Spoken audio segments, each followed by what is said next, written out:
I have lost 15 kilograms over the last 9 months and I am now halfway towards my goal.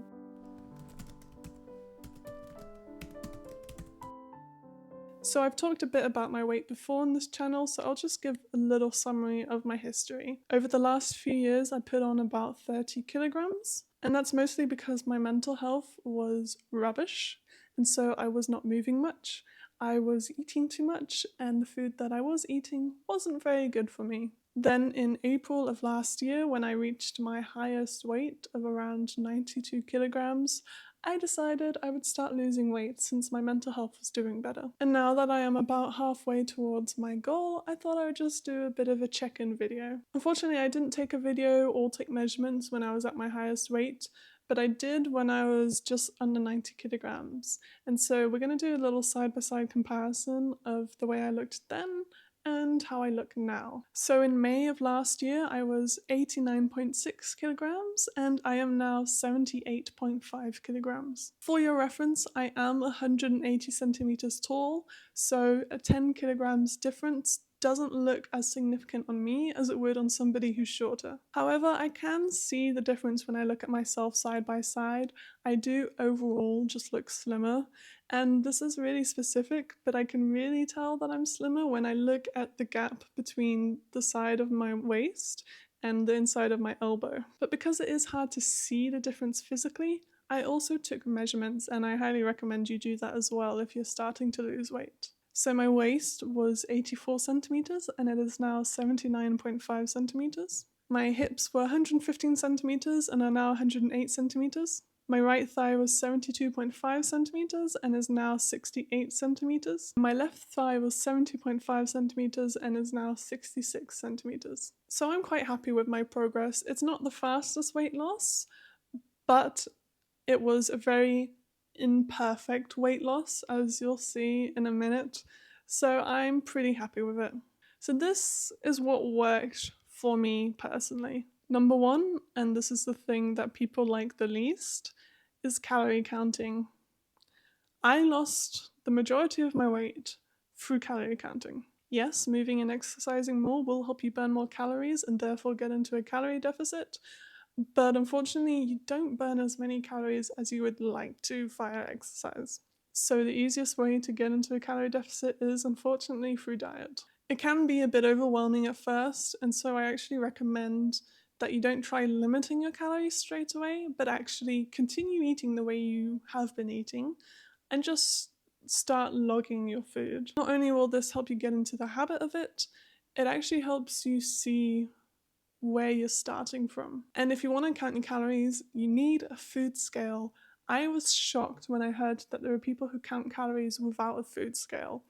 How? I genuinely don't think that's possible. The second major thing that helped me lose weight was to not be strict. And this showed itself in a few ways. I didn't restrict what I ate. I still left room in my budget for sweets and chocolate and crisps and biscuits, because I knew that if I cut them out completely, I would eventually reach a day where I'm having a bad day and I'm just craving the unhealthy food and I give in and then I end up overeating. And I do think unhealthy foods can be included in a healthy diet in moderation. So I ate those foods and I found that just eating them less still satisfied that craving, and actually what I was doing beforehand when I was overeating was just mindless boredom eating. I also didn't actually limit how many calories I could eat a day. Now that sounds really weird. Basically, if I was hungry, I ate. Even if that meant I wouldn't be in a calorie deficit anymore, because some days you are just more hungry. I found that just the act of counting calories made me more mindful about eating, and that alone made me eat less because I was no longer boredom eating. And the other thing was that I was not afraid to take breaks. I actually think out of the last 9 months, I probably only spent half of the time calorie counting. I took a lot of breaks, and I took long breaks too. My mental health still fluctuates, and when I'm going through a bad period, I do not have the motivation to count calories. So I don't. Some days you just, for whatever reason, don't want to count calories. So I don't. Some days you go out and you just want to enjoy yourself. So I don't count calories. And after taking a break, sometimes I found it hard to get back into counting calories. So I didn't. But since I had been counting calories, I actually found that I was eating less anyway, even when I wasn't counting my calories.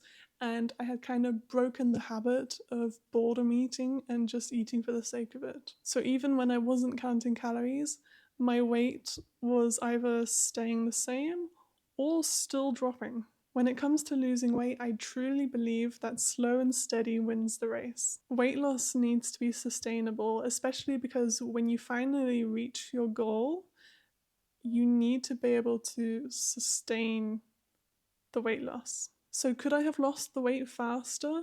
Yes, if the conditions were perfect, but they so rarely are, and there's no point waiting just for that perfect time to start losing weight because it might never come. So just use what you've got now, use the time that you've got now, and be kind to yourself. Going forward, I am just going to continue doing what I've been doing so far. At the moment, I'm not counting calories, but I'm going to start once the motivation for it comes to me again. And one of my goals this year is to get to my goal weight, which I still have another 10, 11 months. So I think I will be able to achieve that this year. If you are also losing weight, I would love to hear how you've been managing that. So do let me know down in the comments. Plus, that will also maybe help other people. And I guess I will see you in the next video. Bye.